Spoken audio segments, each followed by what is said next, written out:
Remember a peaceful Manipur? We do. But if you are having a hard time picturing a peaceful Manipur, just go back to May 3. Before the rally May 3 that is.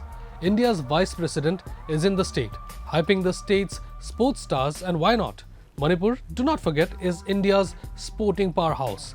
I wish I could say the same about the dirty game being played by politicians during the past month.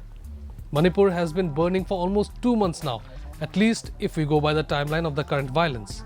Of course, as EastMojo viewers know, Manipur has been on the edge for long, and in a state with a violent history, only someone living under a rock would have thought the state had left behind violence in search of peace.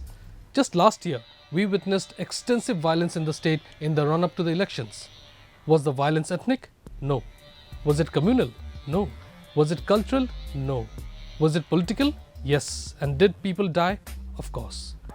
A state where the army has a permanent presence, where AFSPA is still in place in parts, where stories of drug seizures are so common that most do not even make it to even regional media, let alone national media, and where communities have remained at loggerheads over one issue or the other can hardly be called an island of peace.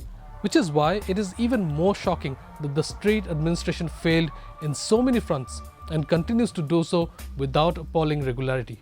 A double-engine government for now looks more like it is on course to run over the state rather than take care of it. Pursuing for months. A village of Assam In the 75th Independence Day,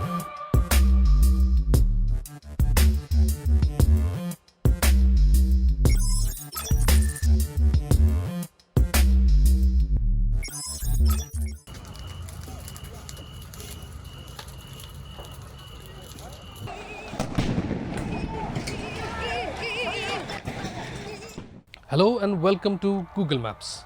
You may have seen the new images of the Parliament of India.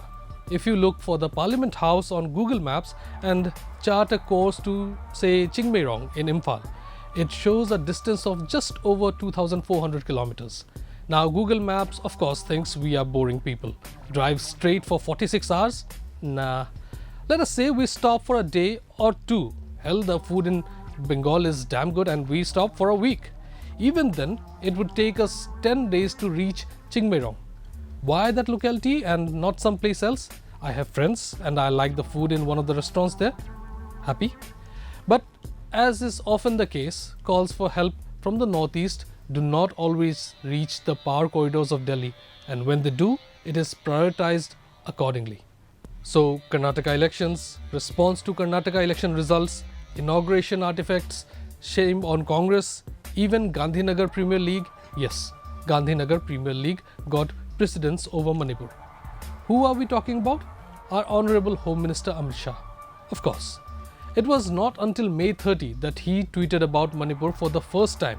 That too, after his posters were put up in the state welcoming him. Imagine the state is burning.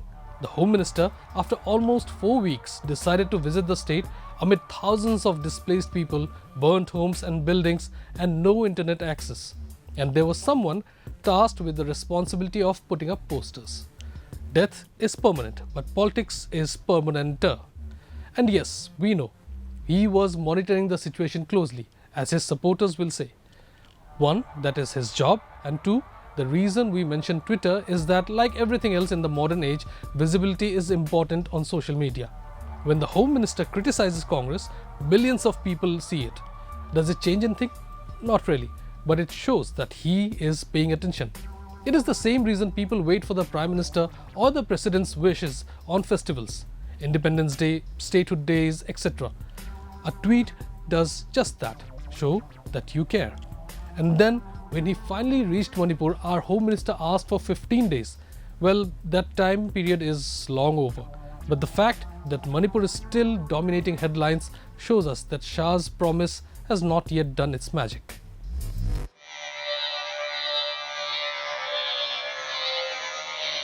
Now, bear with me. We have been often told that we do not show both sides of the story, so let us, for the next few minutes, try to look at what the centre could have done.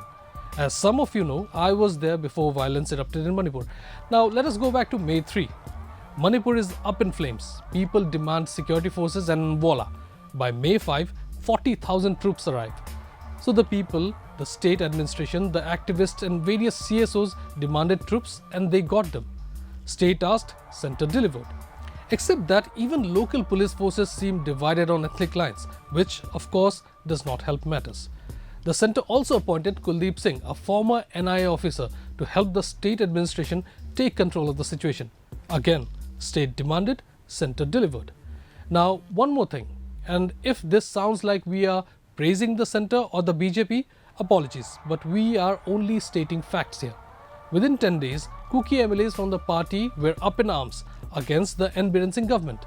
This put the BJP in a lose-lose position. BJP, people remember, not Manipur.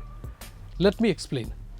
Had the party acted against the warring MLAs, the message would have been that the party cannot handle criticism of its own leadership. Biren Singh is a lot of things, but no one has ever called him a forgiving leader. Whether it is putting journalists in jail or expelling senior BJP leaders, he is really known to show mercy.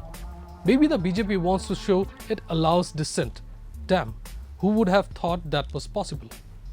But now that the MLAs, including some Meitei MLAs, are speaking against the CM, people are saying that the party is crumbling. So allow people to dissent and it is bad. Crack on dissent, that is worse. And yes, we have not forgotten. People have been demanding that CM resign or he be replaced or president's rule be imposed. One, Biren Singh is unpopular now. He was also loved earlier. He, let us not forget, got the party to power on its own. You really think the centre will act against one of their most dependable leaders in the Northeast? Remember the anger against former Assam Chief Minister Sarbanand Sonowal and senior leader Himanta Biswa Sarma when the CAA was passed? Remember what happened next? Yup, Himanta Biswa is now the Chief Minister and will remain so unless something catastrophic happens. Remember when voting happened and the anger expressed against the BJP and the NDPP? Yep, that too passed. We get angry, but we also forget things quickly. The next Manipur election is in 2027 and also Manipur gives us 2 Lok Sabha members. The BJP has no reason to be electorally worried. And the Congress, the principal opposition and the party which, well, is kind of, sort of, probably, maybe, responsible for a big role in Manipur's current conundrum in disarray. Also, hello, have any of the Kuki MLAs resigned from the BJP? No. Then why should N. Biren Singh? And why should the centre make him do that? Of course, we will never say the BJP is not at fault here. Remember, this is the same party that has over the past years asked for president's rule in Kerala, West Bengal, Punjab and pretty much everywhere there is no BJP government. Because, well, post-election violence in Bengal is a far bigger crime than the small matter of the death of over 100 people in Manipur. Now let us come back to the state administration.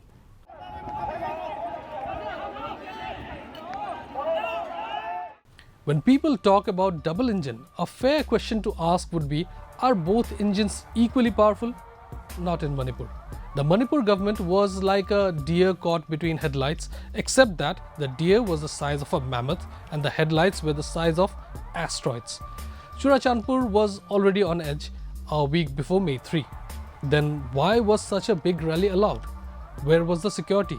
The way the violence spread clearly indicates that it was not spontaneous, far from it in fact. So what was the state intelligence doing here? Even after the first day, quick, decisive action could have easily ended the violence, but that would not help the politics, right? On May 4, the violence reached Imphal and once again the state administration failed completely to control or end it for weeks to come. A mob moves because it is allowed to, simple. And mobs moved everywhere they wanted to in Manipur, facing no resistance. This is not even about whether it was a Kuki mob, a Meitei mob, hell, a British mob. Everywhere, mobs resorted to violence and mobs meted out justice. I was in Churachandpur and I'd be damned if I saw police on the streets. The ineptness of the local police was clear when, within 36 hours of the violence, the army was called in. But while the army has been trying hard to bring violence under control, it is clear that it has not really been successful at that. Sure, the situation could have been worse, of course, had the army not arrived.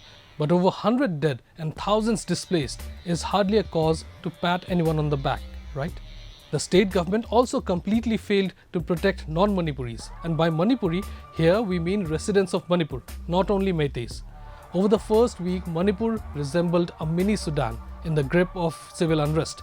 Every northeast state was setting up task forces, units and special flights to get their residents out. Nagaland, Assam, Tripura, Meghalaya, Mizoram, Arunachal and Sikkim. Every state had a BJP government in one way or the other. And the Manipur CM could not assure even one state that their people were safe. Here, in fact, I would say that the other states did the smart thing. Clearly, they too had little faith that things would improve in Manipur. And oh, if armories are being looted, then who is at fault here?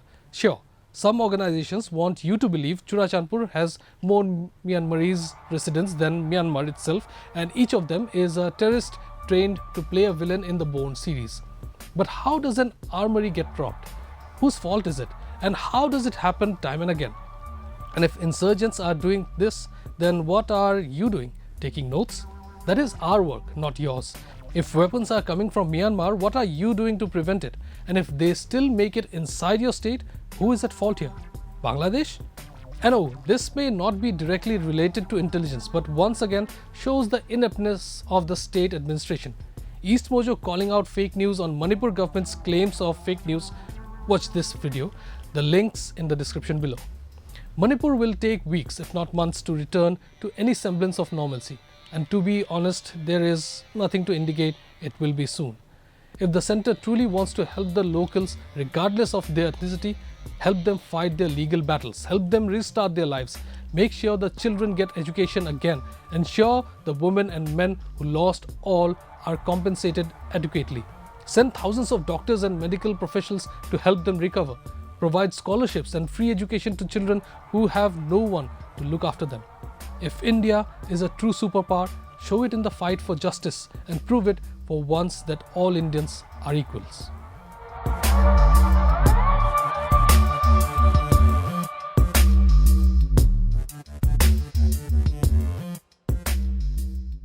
Don't forget to like, share and subscribe to EastMojo. For any queries, put them down in the comments section below and press on the bell icon for notifications.